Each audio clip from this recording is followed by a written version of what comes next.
Hey, I'm the human monster truck, Perry Von Vicious, and you're watching the Three Count Do you wanna Podcast. get live with me? Do you really wanna ride with me? I'm in the club, baby, grind on me. Do you wanna get live with me? Do you wanna get live with me? Do you really wanna ride with me? Welcome everybody to another great edition of the Three Count Podcast. Presents now into ring, and I'm your host Clifford Red Dog Miller, the man that leads you up that mountain called wrestling. And by season 4, our 300th episode, a new venue. Right? I would hope you just say it with me. I am your Sherpa, because like your tribal chief, acknowledge me. But like every good Sherpa, you gotta have someone who's been there, done that, and can do it more efficient than you can. And that's why it's never about me. It's about who's entering the ring. So who's entering the ring? You can find this man at Pro Wrestling Grind. You can find him at the Wrestling Open. You can find him at BIP, Tetsu. You can find this man at Let's Wrestle, Limitless, NCW, and so much more.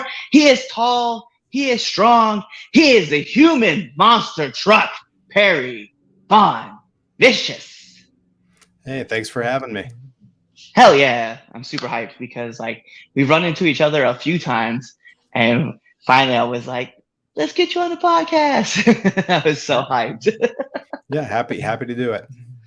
Yeah. So like I said, right, we actually ran into each other last year at the Wrestling Open, and then I got to see you. I thought we ran into each other in Delaware, and then came back to the Wrestling Open, and then I was at Pro. And no, I was just very hyped because like you and Rip together are obviously like quite the team. Like you guys just kind of vibe off each other really, really well. Yeah. We got along pretty much as soon as we met the first time, and for a long time, people had us wrestling each other as opponents, and we I think in 2017, I think we wrestled each other 35 times.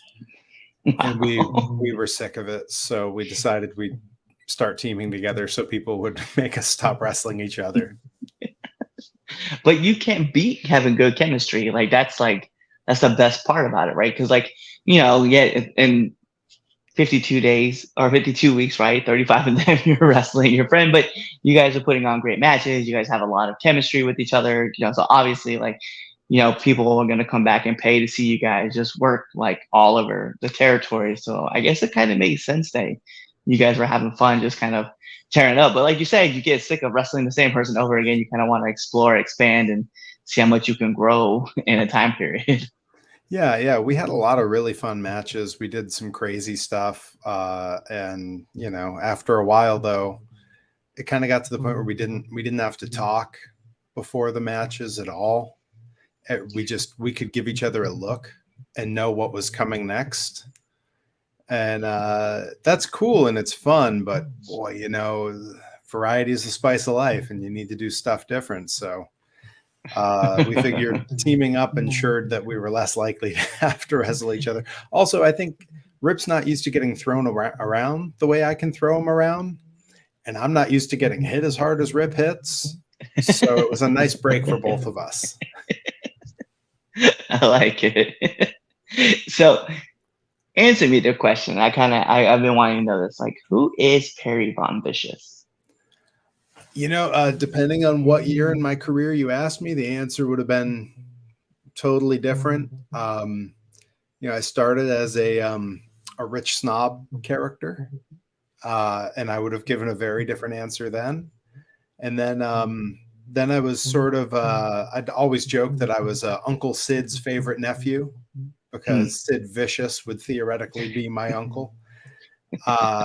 And I would have given you a different answer then. And these days, the answer is Perry Von Vicious ain't too far off from who I am in real life. When I was Uncle Sid's favorite nephew, or when I was, you know, sort of the aristocrat Perry Von Vicious, I never would have come on a podcast wearing a Mickey Mouse T-shirt with a Weird Al Yankovic Hawaiian shirt over it. Nice. And I've just kind of hit the point where, like, you know, I am who I am, and I'm lucky that people seem to enjoy it. And that's kind of where the human monster truck thing kind of came from. I jokingly tweeted while the world was shut down. You know, all any of us wrestlers could really do while the world was shut down was tweet.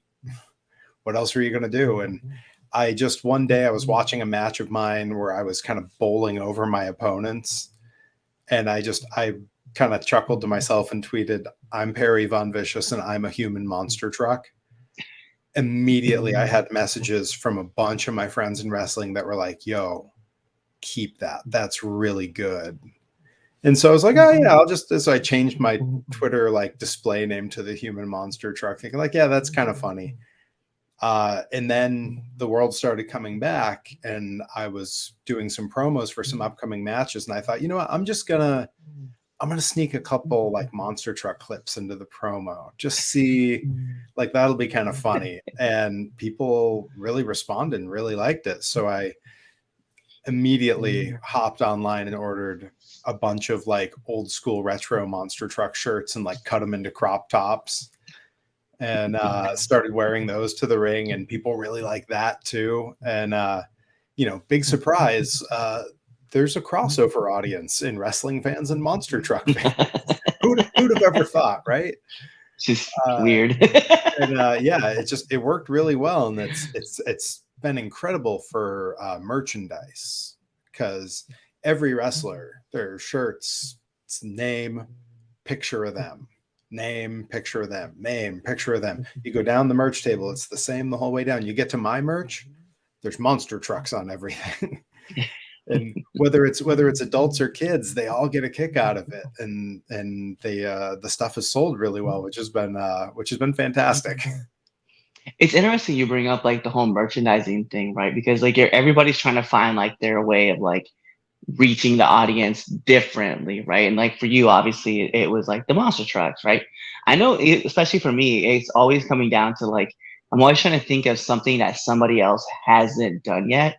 And it's obviously not, it's very hard, because in this business, everything is kind of got recycled, right? Yeah. And so I know for me, like one of my favorite things was I wanted to see what Red Dog would look like as an 8-bit character, because I thought Nintendo was like, oh, this would be hilarious. We're talking about classic things.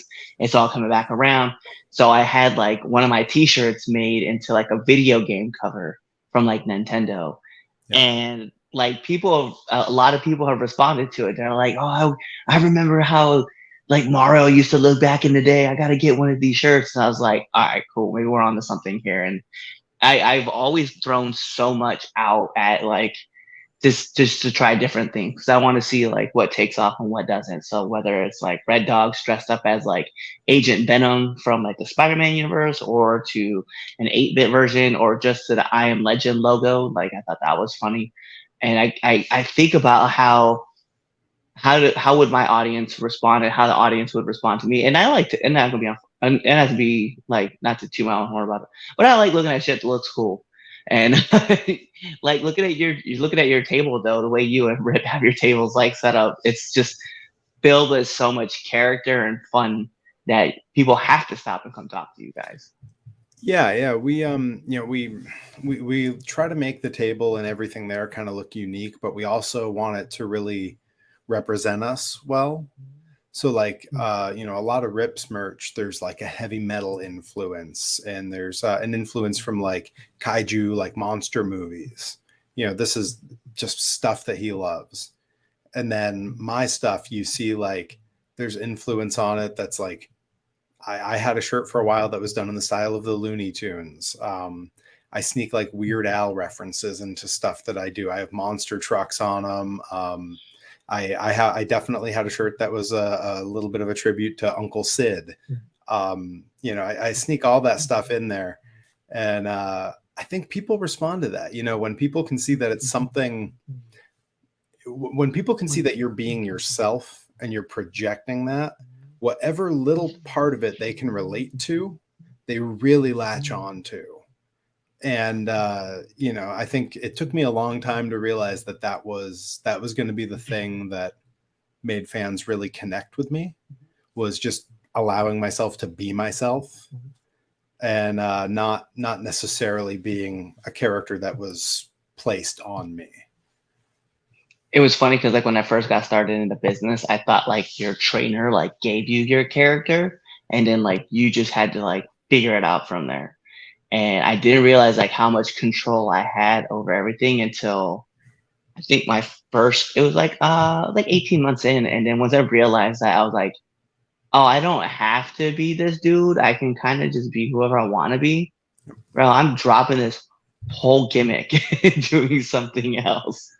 And it made me feel so like my character in when I was living in Maryland, right?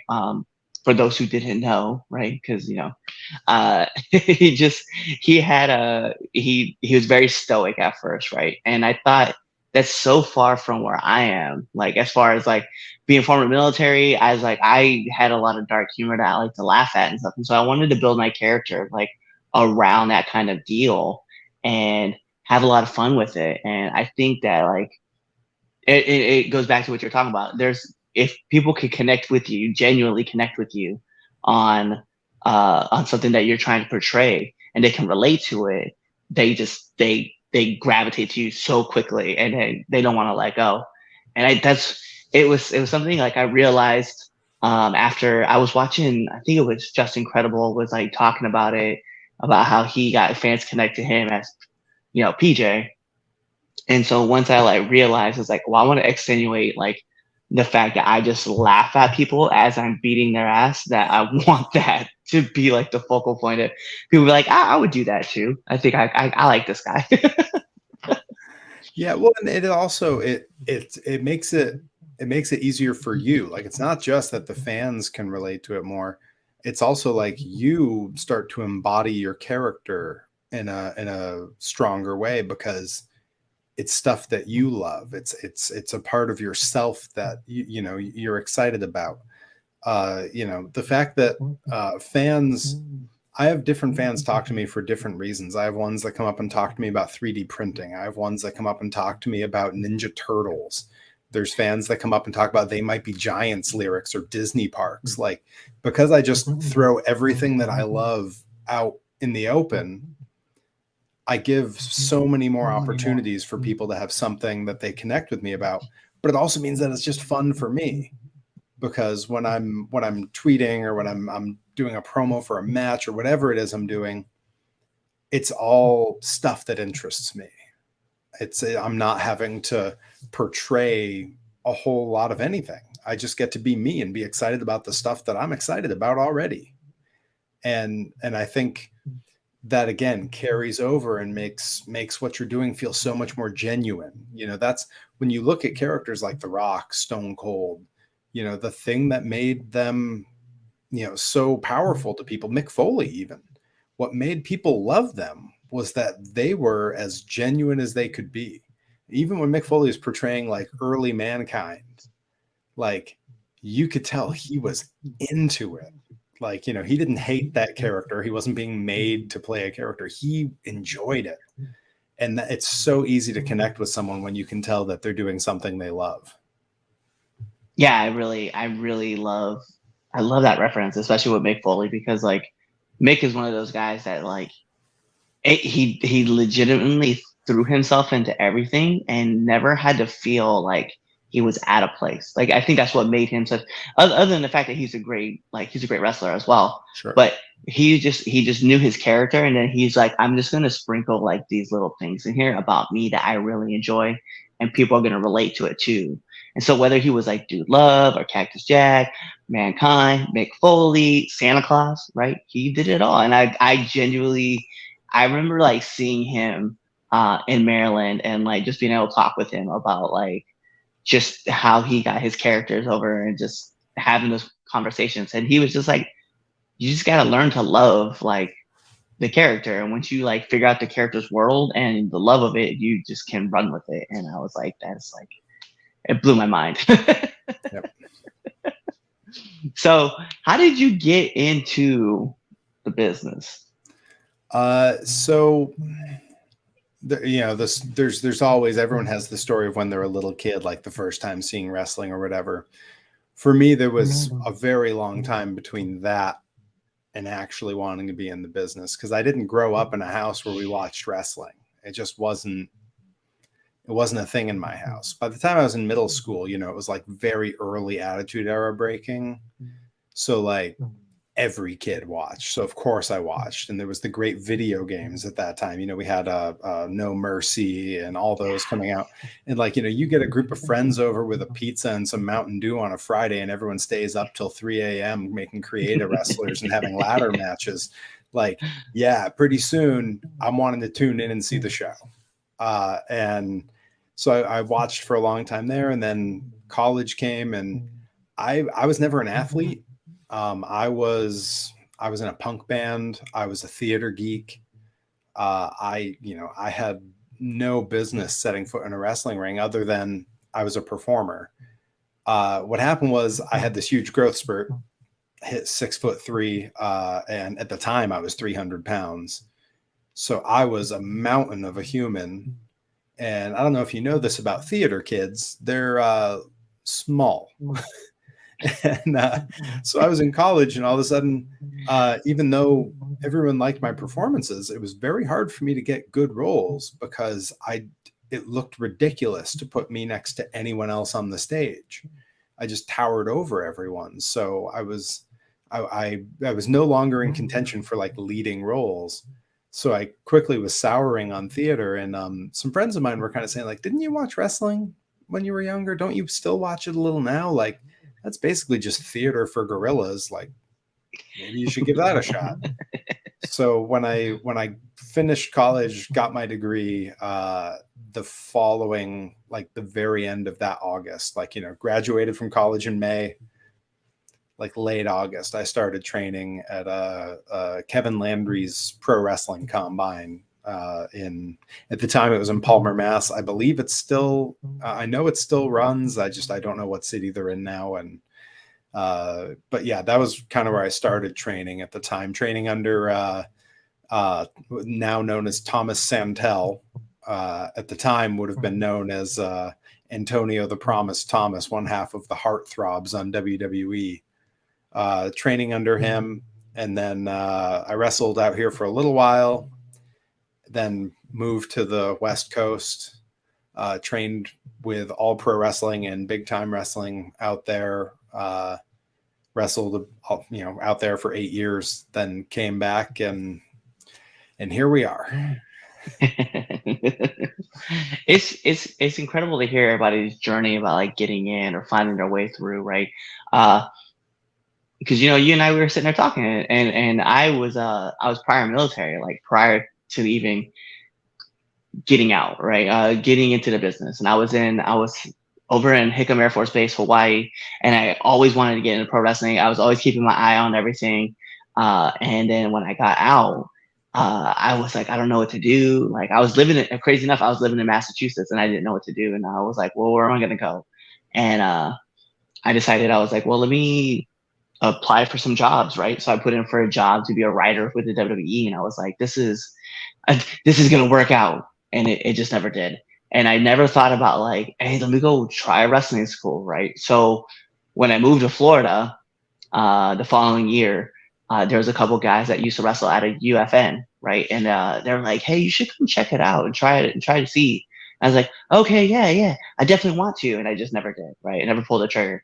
And then we moved to Maryland, and I was living there. And 4 years ago, I was like, I kind of want to get into this pro wrestling thing now that I graduated. And I was like, I don't really have anything else. Like I've done everything that everybody else has asked me to do. Now it's time for me to kind of like accomplish what I want to do. So at the spry age of 34, I was like, let's get it. And so here we are, you know, 4 years later, moved back up to Massachusetts. So here we are trying to like reconnect and get in touch with people and figure things out and kind of make my way through. But it's crazy to think that like everybody has like their unique journey of how they got into this and where they are now. And it's fun to sit back and pick people's brains and learn as I try to grow more into this. Yep. So you said 8 years out on the West Coast, obviously you've been here on the East Coast. You have to have one of these. It's one of my favorite things to ask about. What's the worst bump you've taken? Wow. There've been a few that were particularly unpleasant. And they've all been since I moved back. when I was brand new. That's not true, actually. Early on in California, there was a pretty tough one. I had never taken a bump on a floor before, and I mean, mostly because people didn't pick me up and throw me at the time. Again, I was 300 pounds when I started. I looked like King Kong Bundy. It was a very different build than present day Perry. And I moved out to California, and when I went to big time wrestling, one of the first matches they put me in was with this old timer Shane Cody. Shane Cody looks like if you crossed Dr. Death with Hacksaw Jim Duggan. He is a mountain of a man. His dad was a wrestler in the generation prior in San Francisco and had a TV show. He was so popular, and he did as a publicity stunt to advertise the wrestling. They had a piano moving company. The two of them would just go move pianos, just two guys. And as a publicity stunt, he put a piano on his back with backpack straps and carried it up Lombard Street in San Francisco, the zigzag street that goes up the hill. And that was this guy's dad. And this guy was built the exact same way, just crazy. And I was getting out there when he was, as they said, a nicer Shane Cody. He had gone through his demons and had done time literally, and was now back, and they were like, oh, you're getting the good Shane Cody. He's so much more mellow now. He'll chop the Jesus out of you, but that's all you got to worry about.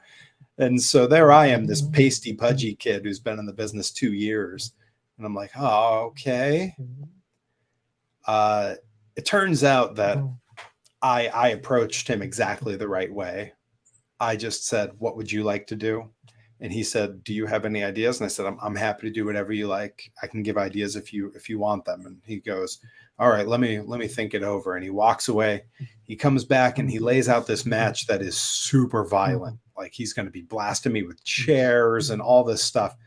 And I just went, okay. Because he'd been a vet who'd been around forever. And I just figured, no, all right, well, tough day at the office, but I'll do it. And he goes, all right. Yeah, well, we'll talk again in a bit.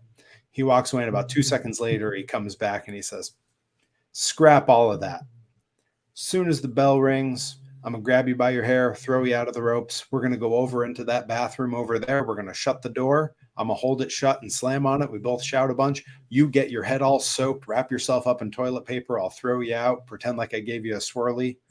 We'll go in the ring. As soon as we get in, give me a thumb to the eye, throw me out, take me to the bathroom. Then we do the exact same thing. You come out like I gave you a swirly again. We'll go to the ring. You duck one, roll me up. That was the match.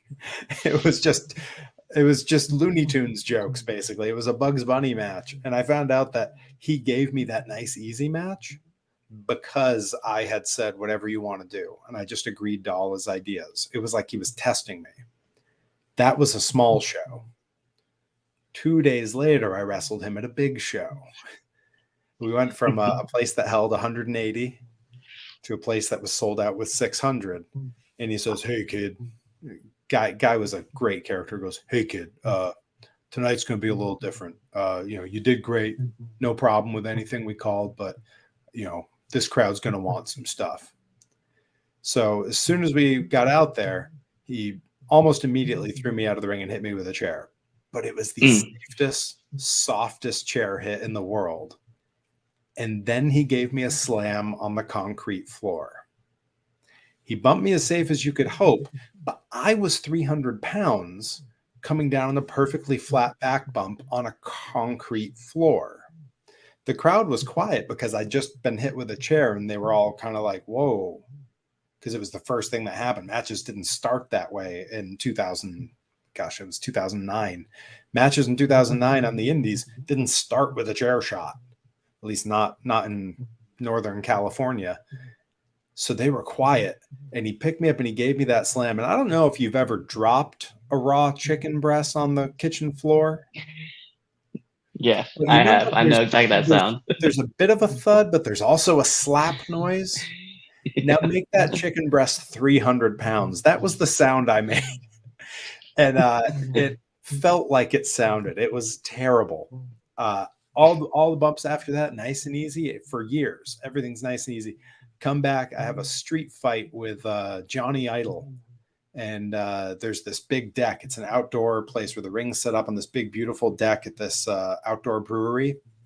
Picks me up and gave me a slam on that deck. I bounced off of the deck. It was brutal. I just hit an unforgiving deck hard enough that my body came back up off it. And then I think number 3 for worst bump, the Limitless Wrestling The Road tapings while the world was shut down. The Road season 2, Perry Von Vicious against Rip Bison. This match was on day 2 of the filmings. We had all done 3 or 4 matches the day before. It was 2 days of tapings. They did 83 matches. The day before, I'd been in 3 matches that were pretty involved. I was feeling it the next day. The next day, the taping started at 9 a.m. Match 1 was Perry and Rip. So at about 9:15, we're in the ring, and I went running to do a helo, a flip over the top rope outside onto Rip. And he didn't quite get under me. So it was less me doing a helo onto Rip and more Rip hitting a 10-foot Batista bomb on the hardwood floor at 9:15 in the morning. Yeah, I was awake after that. But yeah, I'd say those are probably the 3 worst bumps I've taken, and all of them were just because they were just straight on the floor. I remember that match actually because I watched The Road. I watched that whole series. It was a great series. Yeah, there was a lot of great matches, and I was and some good popular for everybody. Too. Yes. Yep. You know, it's funny because like my trainer, when I was telling him, I was like, yo, you gotta check out what's going on Limitless. I was like, there's a lot. And he's like, I don't really pay attention to any other indie scene. And I was like, okay, cool. Watch this. And I called for my daughter, and she came to when we were watching match studies, right? I was like, hey, yo, look who's on Limitless right now. And she goes, is that Becca? I was like, yeah, that's Becca. And she was like, oh my goodness. So she sat down, and it was the first time that I had watched her intently watch a match and break it down herself. And she's so excited because, you know, Dave Yen was in the match as well. And I was like, so I told my friend, I told my trainer, I was like, you probably should start paying attention to some of these other regions because there's a lot of heavy hitters out here that would be a lot of fun to work, especially in the Mid-Atlantic. I was like, you'd have so much fun. And so he's like, all right, maybe I'll start paying attention. So he watched the whole entire series and was telling me about it too. Awesome. So one of my favorite questions I like asking, because this is a great thought-provoking question, and it goes to you guys too. You guys can think about it too. But what's one of the hardest lessons you've had to learn being in a business? I think probably, yeah. I think it goes to something we were talking about earlier, and it's just not to be afraid to be yourself. I was immediately had a character put on me when I was training. My fellow wrestlers saw me coming from a sales job every day. I was in a suit with my hair tied back neatly, and the other guys at training didn't look like that. Let's say it that way. They didn't look like that. They weren't wearing suits. Their hair wasn't neatly taken care of. And they looked at me and said, you should be a rich snob. You'd be perfect in that role. So I just did it. And because it had been suggested, it seemed like the best idea I'd heard because I hadn't heard any other ideas. And I did that gimmick for 11 years, 12 years. 11 or 12 years, probably about 6 years longer than I should have. If I'd been wrestling like I wrestle now, being myself like I am now, that early on, got a decade ago now, I can't imagine how much more I would have done. I've been so much more successful in every measurable way since just throwing my hands in the air and saying, that's it, I'm just going to be me, than I ever was when I was playing another character.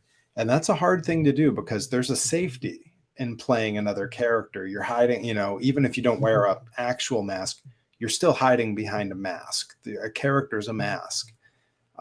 Being yourself is vulnerable, because if you go out and you're yourself and people don't like you, that just means you're not likable. And that's a hard pill to swallow. So it's terrifying. But I think part of it just came from getting older. When I was 23 and I was brand new, I was terrified of what people thought of me. I'm 39 now. Am I allowed to swear on this? I'm just going to preface 100%. I don't give a shit what people think of me now. I've got a great wife that I've known the entire time I've wrestled, and I've been married for going on 12 years now. I've got 5 chickens that like me, 3 cats that like me, a collection of vintage monster truck toys. And if everyone in wrestling decided tomorrow they didn't like me, fuck it. I could walk away and be perfectly happy. I've got other shit going on. So right now, that's empowering. And that's a hard thing to face when you're in your early 20s. It's really hard to have that kind of confidence in yourself. And yeah, it just came with time.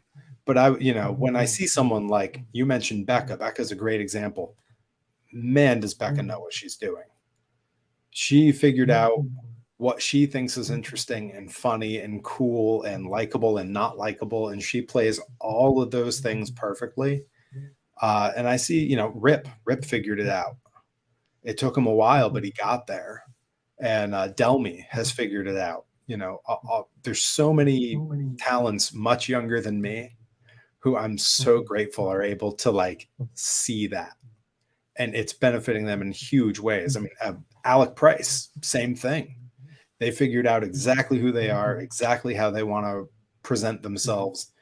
And that's a hard lesson to learn. And I'm so glad that performers are learning it at a younger age now. Yeah, there's just something that comes to just being authentically you.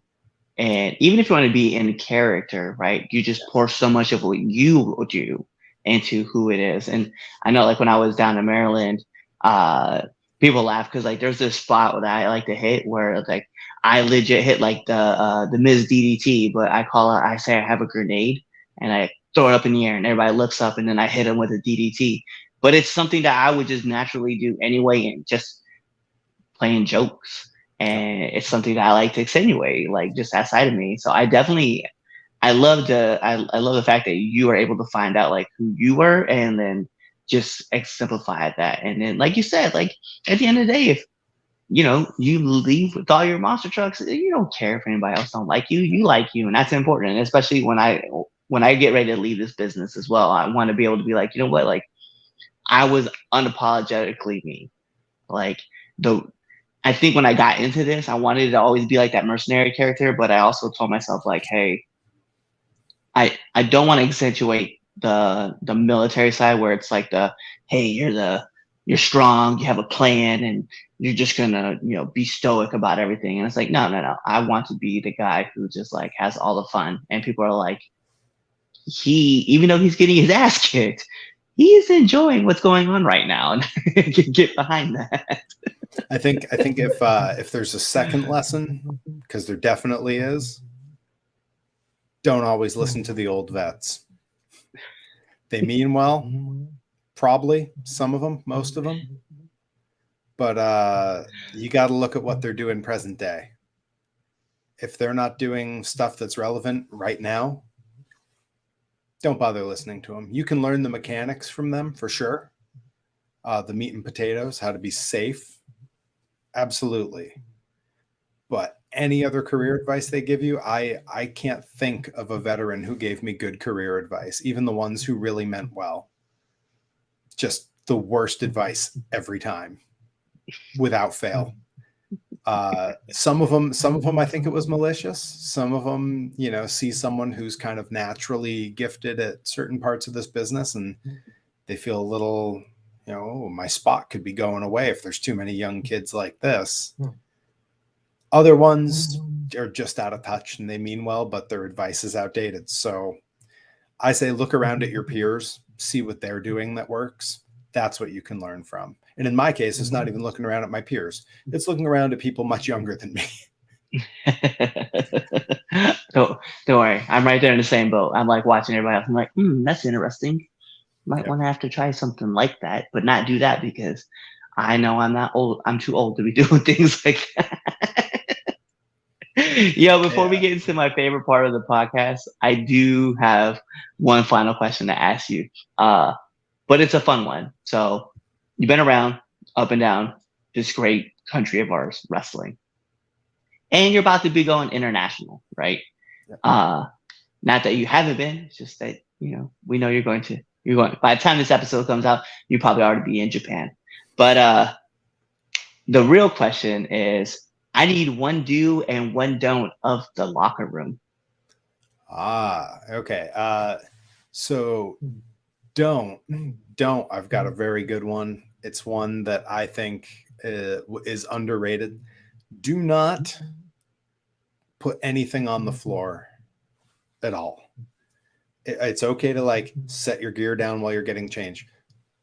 Tape, empty water bottle, anything like that. It just reflects poorly on whatever company you're working for. It reflects poorly on you that you're doing that. It reflects poorly on your trainers that you'd go into a locker room, make a mess, leave something for someone to trip over. It's just terrible. I think leaving a mess in the locker room is super obnoxious. And as far as the do's, it's something that I always try to do. If you notice when you watch me wrestle, I don't wear wrist tape at all. I always have a couple rolls in my bag because there's always someone walking around asking if anyone has wrist tape, and it's cheap. No one ever finishes the roll off. And if they do, who cares? I don't wear it. It doesn't bother me.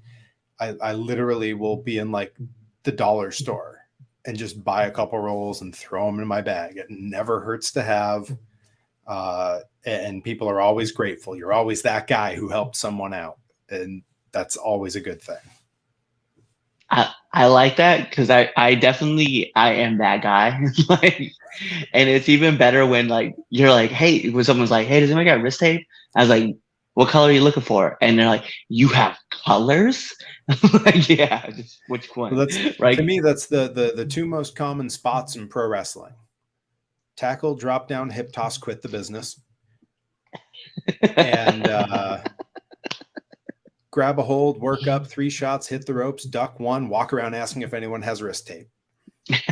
Those are the two most common spots in pro wrestling. Yes, 100%. The other one that I like, I don't know. I got it when I was talking to another worker, and she said that she kind of sees herself as like the mom of the locker room.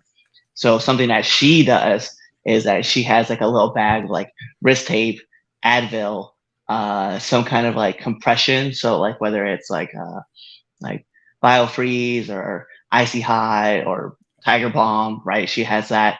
And she has like other miscellaneous stuff that's like, for other workers, right? And I was like, yeah, that's a great idea. Because then you'll be known as that person. I've been guilty of being that person. It's one of my favorite stories. Rip and I had been on the road for 4 days straight, and it was day 4, and neither of us had been home, and neither of us had been anywhere to sleep.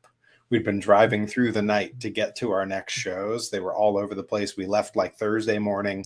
It's now Sunday evening. We're way out, somewhere way out east in Massachusetts, a little past Brockton, I think. And we finished the match we were in. We come back, all the color drains from Rip's face. He looks awful. And I asked him, are you okay? And he goes, I think I'm dying. I'm like, what's wrong? He goes, I don't know. Everything feels bad all of a sudden. And I was like, all right, well, let's get out of here. Let's go get our pay and bounce. And he goes, yeah, okay. We realized later he'd had too many energy drinks in too many days. And it was just caffeine was killing him. We went walking out of this building, and it's the only time in my life I've seen someone angry vomit. We go walking down the front steps. As soon as his foot hits the sidewalk, he turns his head and pukes on the side of this VFW hall and just goes, fuck. I've never seen anyone throw up like that in my life. And we go back to the car, and I was like, I got you. Hand sanitizer out of my fanny pack, mouthwash out of my fanny pack, Perry Von Vicious shirt out of the merch bag. I'm like, we're going to get you all cleaned up. We're going to get out of here. And that was it. It was like he was brand new. It was he practically took a shower in the parking lot. He was just good to go. And I was like, you got a headache? Because, you know, you get that pressure from throwing up. And he goes, yeah, real bad. And I was like, I got you. Had ibuprofen. Like, just everything we could need. I had either in my fanny pack or in my merch bag. And I realized then that it's super valuable to just have that stuff with you, even if you don't use it. Yeah, I was in it was funny because I was in Delaware, right? And while I was in Delaware, I had someone ask me if they could get some wrist tape, and I was like, yeah, I got you. Throw a wrist tape to set individual. Another person was like, oh man, it's almost similar, right? They're like, yo, I've got a like really bad headache. I was like, I got you. Advil. Then it was, hey, do you and this is the craziest one, my buddy Prince, who, hey, by the way, Prince, I want these back. He's like, hey, do you have another pair of knee pads? I was like, yeah, I do. So I threw my knee pads. And everybody was like, I was like, I literally have become that guy that's like, hey, someone was like, hey, does someone got an extra Sharpie? I was like, yeah, I got you. Yep. So I was like, oh my gosh, I've become that guy that I'm like always ready for something. And that's, I think about the stories that I've been able to like accumulate from like the podcast and be able to take it and then learn a lesson from everybody else and just go forward with it. Yep. But hey, we're going to hop into the best segment of the 3-Count Podcast, and that is the 3-Count Podcast 10-Count questions. Here's how it works, Mr. Vicious. I'm going to fire off 10 questions at you rapid fast. Whatever your answer is, that's your answer. All right. I'll do my best. We'll see how fast this old brain works. So put on an imaginary timer for added pressure. Bing! And in the words of my favorite commentator, Mike Goldberg, here we go. SmackDown or Raw? Raw. Favorite cartoon? Space Ghost Coast to Coast. Let's go. Apple or Android? Apple. Favorite actor? Oh, that stopped me in my tracks. Oh no. Okay. So I'm gonna blank on his name, but the name's not important. The roles are what's important. If you ever watched The Adventures of Pete and Pete, the actor who was their best friend, Artie, the strongest man in the world, he was also the Wiz on Seinfeld, and he was the voice of Cotton Hill on King of the Hill. He most recently played Weird Al Yankovic's dad in Weird the Al Yankovic Story. That guy rules. He's been in so much for so long, and his roles are always so different and so weird. Super underrated. I'm definitely gonna have to go look this up now because I know who you're talking about too, and I you can see the face. Yeah, I can see the face. Yeah. All right, we're gonna move on. PlayStation or Xbox? PlayStation. Favorite movie? Swiss Army Man. It's such a great movie. Yeah, super underrated and so weird. Yes, extremely. Yeah. Bigfoot or Gravedigger? Bigfoot. Favorite podcast? Okay, so it's Judge John Hodgman. If you know John Hodgman, who was if you remember the old "I'm a Mac, I'm a PC" commercials, yes, he was the "I'm a PC." He was also a correspondent on The Daily Show. He has shows that are currently airing on TV. One called Dicktown that's on Hulu. That's an animated show. He's also been in like everything. He had a role on 30 Rock. He had a role on Community. Like, he's been in everything. He's actually a friend of mine. Nice. And I've performed with him a couple times, and he's a big fan of my wrestling. So his podcast is delightful, super funny, and one of my go-tos, like week after week. Bet. I like that. Nominate one person that you want to see on this podcast.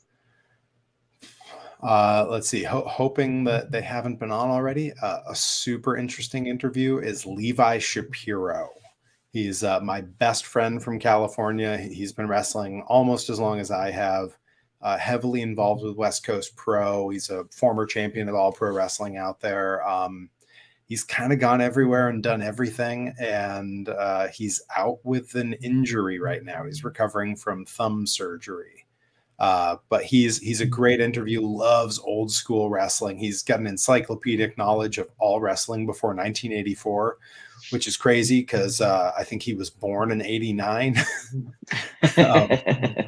But yeah, super interesting dude. Bet. All right, cool. I'm gonna have to definitely reach out because I'm definitely interested in getting more people from the West Coast on the podcast. And then last but not least, my favorite question to ask every single person who comes on this show. Favorite curse words? Supper fuck. Long time ago, I discovered if you combined a meal with a curse word, it's always funny. Like I heard someone call someone a breakfast ass bitch one time, and I was like, that's funny.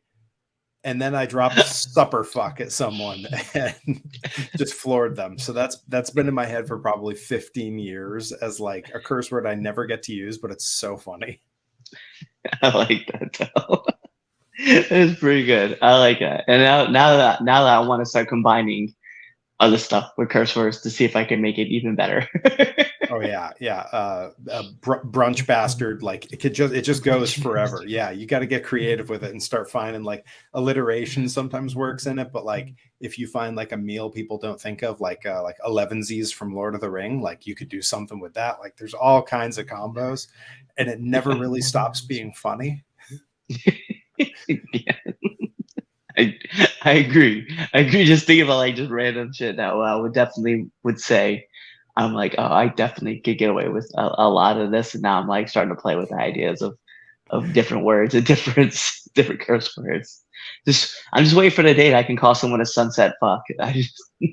That's pretty good. Yeah. Pretty good. All right. So those are all my questions. So the last thing I need from you, Perry, is to let our listeners and our viewers know where they can find you. I'm super easy to find. I'm on all major social medias at Perry Von Vicious.